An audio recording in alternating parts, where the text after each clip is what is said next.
Peoples party के MNA ऐं सरवरी जमात के रूहानी पेशवा मखदूम जमील ज़मान इंकशाफ किया है तो शहीद बेनज़ीर भुट्टो के कत्ल की रथाबंदी कंदड़ असल कातिल गिरफ्तार थियण घुर्जन। शहीद बेनज़ीर भुट्टो ते फायर कंदड़ कातिल अञा भी ज़िंदा आहिनि। खांगी TV चैनल के इंटरव्यू ॾींदे पीपल्स पार्टी के MNA मखदूम जमील ज़मान चयो इमरान खान की हुकूमत गैर जमहूरी अंदाज में केराई वई। हुकूमत केराइण लाइ आइन के मुख़्तलिफ़ शिकन जा हवाला ॾिना विया। सुभाणे बिलावल वज़ीर आज़म बणियो त सागिन शिकन जा हवाला ॾेई संदसि हुकूमत भी केराई वेंदी। इमरान खान के 5 साल पूरा करण ॾिना वञनि हा। मखदूम जमील ज़मान चयो त इमरान खान के क़ौमी असेंबली में वापस अचण घुर्जे। इमरान खान वापस आयो तो क़ौमी असेंबली ॾांहुं वञण में मज़ो भी ईंदो। M6 मोटरवे स्कैंडल बाबत वॾी दावा कंदे मखदूम जमील ज़मान चयो त घोबियूं हयल रक़मूं बैंक में रखराए उन्हनि ते व्याज भी खाधो वियो।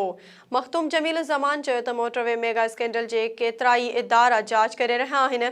समूरी जांच जो फ़ैसिलो अदालतुनि मां ई ईंदो। स्कैंडल के हवाले से मखदूम ख़ानदान ते इल्ज़ाम का नई ॻाल्हि नाहे। पार्टी ऐं ख़ानदान जा दुश्मन अॻु बि असांजे किरदार कुशी जे नाकाम कोशिश कंदा रहिया आहिनि। मखदूम जमील ज़मान चयो त पार्टी अंदर वेठल असांजा मुखालिफ़ रुगो असांखे ई न पर पार्टी के भी ब्लैकमेल करे रहिया आहिनि।